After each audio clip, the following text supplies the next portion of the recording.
Walter Tevis, The Queen's Gambit.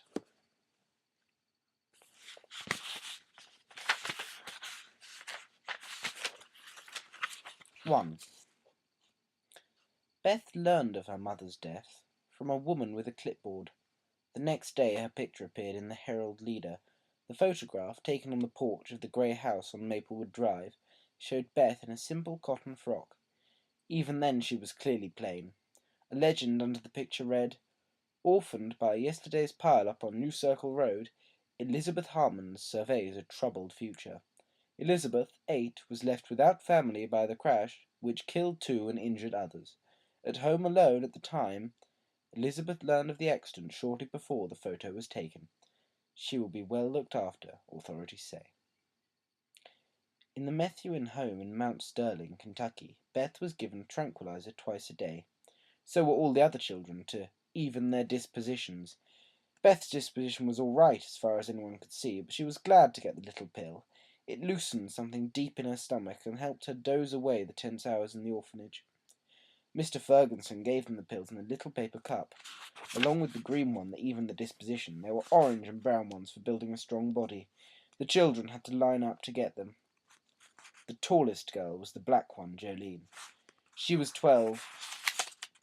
On her second day, Beth stood behind her in the vitamin line, and Jolene turned to look down at her, scowling. "You a real orphan, or a bastard?" Beth didn't know what to say. She was frightened.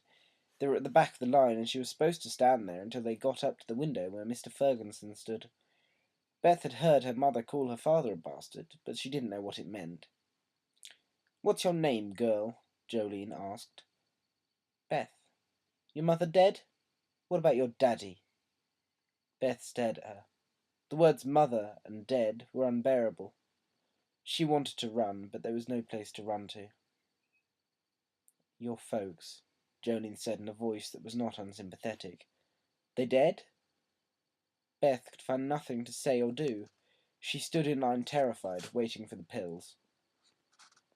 "You're all greedy cocksuckers!" It was Ralph in the boys' ward who shouted that. She heard it because she was in the library and it had a window facing the boys.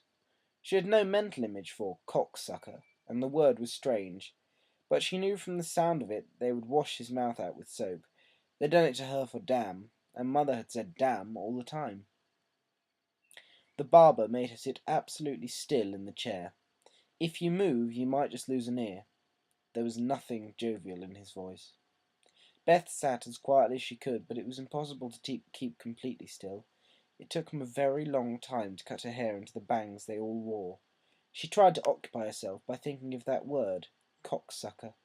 All she could picture was a bird, like a woodpecker, but that felt wrong. The janitor was fatter on one side than on the other. His name was Shable, Mr. Shable. One day she was sent to the basement to clean the backboard erasers by clumping them together, and she found him sitting on a metal stool near the furnace, scowling over a green and white checkerboard in front of him.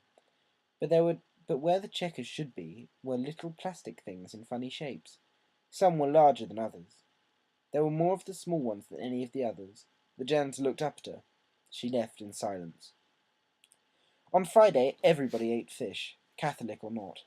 It came in squares, breaded with a dark brown dry crust, and covered with a thick orange sauce, like bottled French dressing. The sauce was sweet and terrible, but the fish beneath it was worse. The taste of it nearly gagged her, but you had to eat every bite, or Mrs. Deardoff would be told about you and you wouldn't get adopted. Some children got adopted right off. A 6-year-old named Alice had come in a month after Bev, and was taken in 3 weeks by some nice-looking people with an accent. They walked through the ward on the day they came for Alice. Beth had wanted to throw her arms around them because they looked happy to her, but she turned away when they glanced at her. Other children had been there a long time and knew they would never leave. They called themselves lifers. Beth wondered if she was a lifer.